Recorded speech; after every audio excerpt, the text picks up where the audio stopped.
O livro do profeta Isaías. No primeiro vídeo, exploramos os capítulos 1 a 39, que eram a mensagem de julgamento e esperança de Isaías para Jerusalém.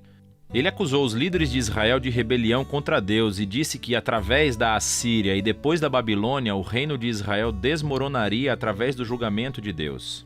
E assim o capítulo 39 concluiu com Isaías prevendo a queda de Jerusalém para a Babilônia e o exílio. E 100 anos depois de Isaías, tudo isso aconteceu, tristemente. Mas a maior esperança de Isaías era uma nova Jerusalém purificada, onde o reino de Deus seria restaurado através do futuro rei messiânico e todas as nações se uniriam em paz. E assim, os capítulos 40 e seguintes exploram essa grande esperança.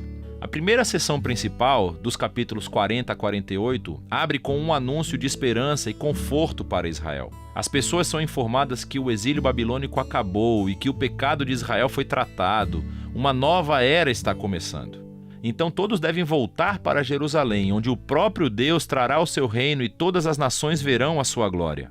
Agora, vamos parar por um momento, porque esse anúncio de abertura levanta uma grande questão. Quem está dizendo tudo isso? De quem é a voz que ouvimos nessas palavras de esperança? A perspectiva do profeta nesses capítulos é a de alguém que vive após o exílio. Em outras palavras, no período de tempo descrito por Esdras Neemias. Mas Isaías morreu 150 anos antes de tudo isso acontecer, então como devemos interpretar isso? Bem, há muitos que pensam que ainda é Isaías falando da sua própria época, mas que ele foi profeticamente transportado, por assim dizer, 200 anos no futuro e que ele está falando para as futuras gerações, como se o exílio já tivesse passado. No entanto, o próprio livro de Isaías nos dá algumas pistas de que alguma outra coisa provavelmente está acontecendo. Nos capítulos 8, 29 e 30, nos é dito que após Isaías ter sido rejeitado pelos líderes de Israel, ele escreveu e selou em um pergaminho todas as suas mensagens de julgamento e esperança, e que ele o passou para os seus discípulos como uma testemunha nos dias por vir. Por fim, Isaías morreu à espera de que Deus reivindicasse suas palavras. Agora, lembre-se, os capítulos de 1 a 39 foram projetados para nos mostrar que as previsões de julgamento de Isaías foram cumpridas no exílio. Ele é um verdadeiro profeta.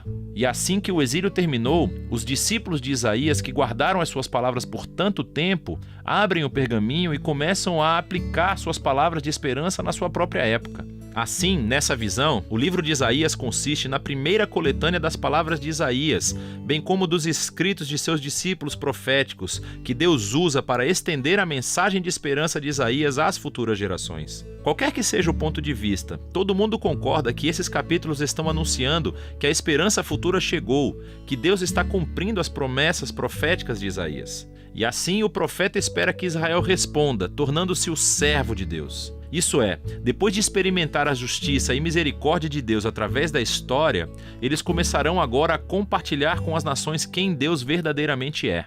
Mas não é isso que está acontecendo.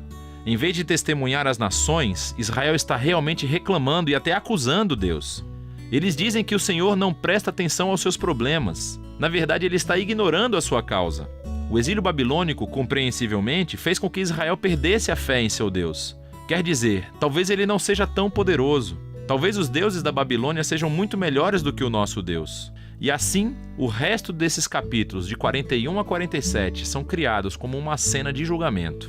Deus está respondendo a essas dúvidas e acusações com os seguintes argumentos. Primeiro, ele diz que o exílio da Babilônia não foi negligência divina. Pelo contrário, foi divinamente orquestrado como um julgamento pelo pecado de Israel. Segundo, foi por causa de Israel que Deus levantou a Pérsia para conquistar a Babilônia, para que eles pudessem voltar para casa cumprindo as palavras do profeta Isaías.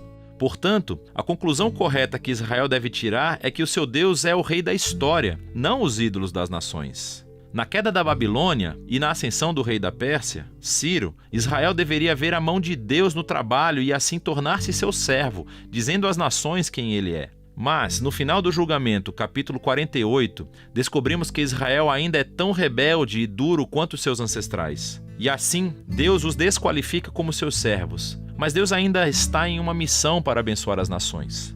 E assim, o profeta diz que Deus vai fazer uma coisa nova para resolver esse problema, que passa para a próxima sessão, de 49 a 55. Somos apresentados a uma figura que se chama servo de Deus, que vai cumprir a missão de Deus e fazer o que Israel não conseguiu fazer. Deus dá a esse servo o título de Israel e envia essa pessoa em uma missão para, em primeiro lugar, restaurar o povo de Israel de volta ao seu Deus e, em segundo, tornar-se a luz de Deus para as nações. E nos é dito que esse servo é capacitado pelo Espírito de Deus para anunciar boas novas e trazer o reino de Deus sobre todas as nações. Soa como o rei messiânico dos capítulos 9 e 11. Mas então aprendemos a maneira surpreendente de como o servo trará o reino de Deus. Ele será rejeitado e espancado e finalmente morto pelo seu próprio povo.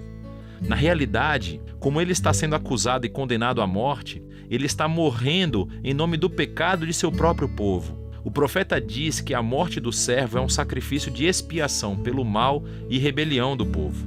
E depois da sua morte, de repente, o servo está vivo novamente. E ouvimos que, por sua morte, ele forneceu um meio de tornar as pessoas justas. Isto é, colocá-las em um relacionamento certo com Deus.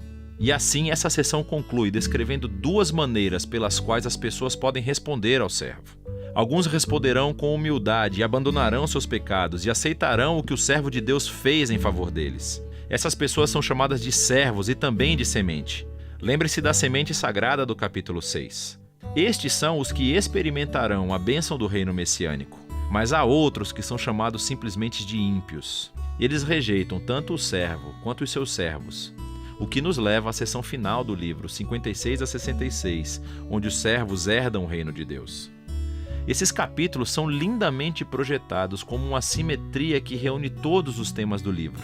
No centro estão 3 belos poemas que descrevem como o servo, com poderes espirituais, está anunciando as boas novas do reino de Deus para os pobres. E ele reafirma todas as promessas de esperança do início do livro. A Nova Jerusalém, habitada pelos servos de Deus, será o lugar de onde a justiça, a misericórdia e a bênção de Deus fluem para todas as nações do mundo. E, à volta desses poemas, estão 2 longas orações de arrependimento, em que os servos confessam o pecado de Israel e lamentam todo o mal que vem no mundo ao seu redor. E assim, eles pedem a Deus para perdoá-los, e que Ele traga o seu reino aqui na terra como no céu. Agora, de cada lado dessas orações, há coleções de mais poemas que contrastam o destino dos servos com o dos ímpios que os perseguem. Deus diz que Ele trará justiça a todos os que poluem o seu mundo bom com o seu mau egoísmo e idolatria, e que Ele vai removê-los de sua cidade para sempre. Mas os servos, aqueles que são humildes diante de Deus e que se arrependem e dominam seu mal, são perdoados. E eles herdarão a Nova Jerusalém, que descobrimos ser uma imagem para uma criação inteiramente renovada, onde a morte e o sofrimento se foram para sempre. E isso nos leva ao quadro mais extenso dessa parte do livro. Nesse mundo renovado do reino de Deus, as pessoas de todas as nações são convidadas a se juntar aos servos da família da aliança de Deus, para que todos possam conhecer o seu Criador e Redentor. E assim, o livro de Isaías termina com uma visão muito grandiosa do cumprimento de todas as promessas da aliança de Deus.